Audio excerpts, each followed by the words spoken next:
I thought since the year 2021 is coming to an end, we should have a fun cocktail to celebrate the end of another long year. And at first I thought maybe I was going to do something super classy and elegant, but then I decided to switch directions and I thought, let's have something fun and delicious and sweet. And so what we're going to have is an Appletini. But first, let's get a little bit of history. It hasn't been around that long, but we should learn a little bit of the history of the Appletini. Some might say it was a simpler time, and they might be right. It's a distinctly American drink born on the 4th of July weekend of 1997 in Los Angeles at a restaurant called Lola's. According to cocktail historian David Wondrich, author of the 2007 book Imbibe, the Appletini came on the scene during the death throes of the artificial drinks, which were popular on the bar scene from the late 70s through the 90s. These included colorful and sweet drinks like the Cosmopolitan and the other delicious beverages that were often served in a martini glass, though cocktail snobs would be quick to remind you that this does not, in fact, make them martinis. Lauren Dunsworth, the owner of Lola's, created a full menu of martinis, including a Christmas martini with edible glitter. The story goes that she had some sour apple pucker sitting around along with some Kettle One vodka that she'd been trying to find a use for. She assigned the task to a bartender, and the man, named Adam, presented it to her, claiming it tasted like an apple Jolly Rancher, which was very hot at the time. She placed a lemon-soaked green apple on the top, and lo and behold, the Adam's apple was born, named for its creator.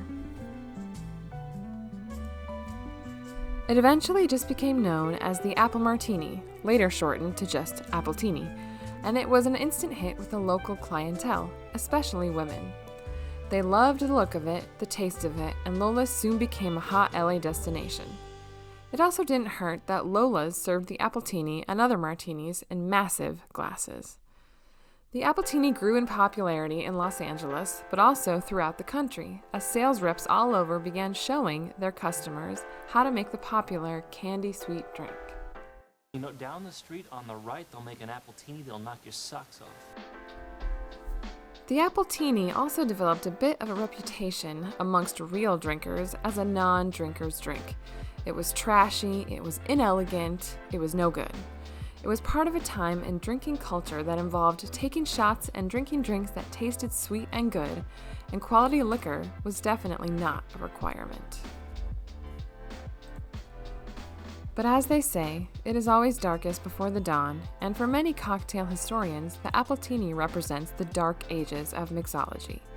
Soon after its popularity began to wane, the cocktail industry was revitalized, revamped, revolutionized.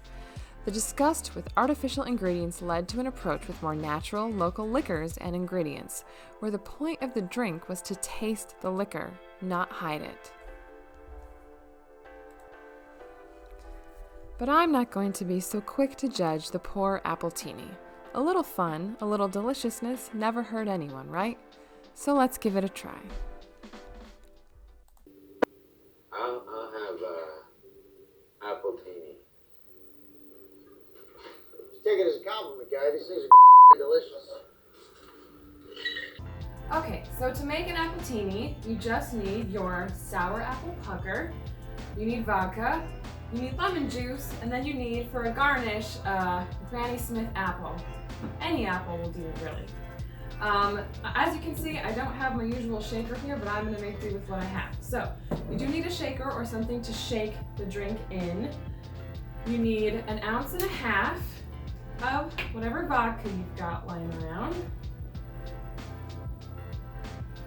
Okay. You're only going to take 1/2 ounce of the sour apple pucker.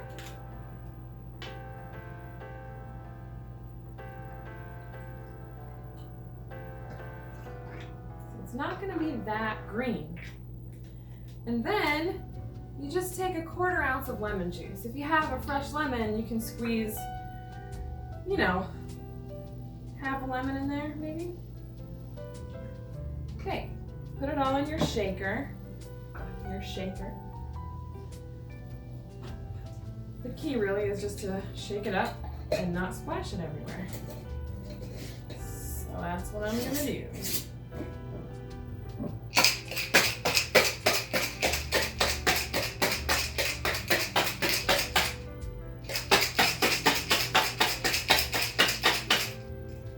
Okay, and then of course if you have a strainer, this is easier. I'm just gonna do the best I can.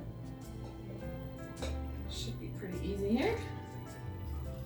Pour it into my cute little martini glass.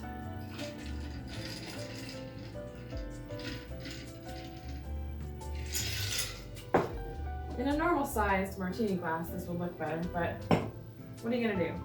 And then you're gonna take your Granny Smith apple. I sliced it up. Really, a slice is all you need. I thought it might be cute to take a few slices, kind of pin them together, place it right in there. There's your Appletini. Doesn't look like one because of the glass. I'm gonna see if it tastes like one.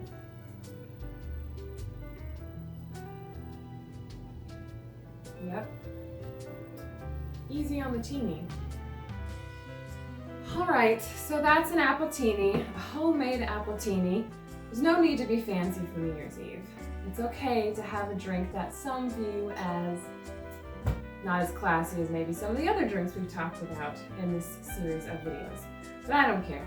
It's not that expensive, it's delicious, and it's a good way to mark the end of a year that was full of ups and downs, and to hope that 2022 is more on the up end of things than the down. Cheers to you all. Thanks everyone who supports the museum. Love you guys.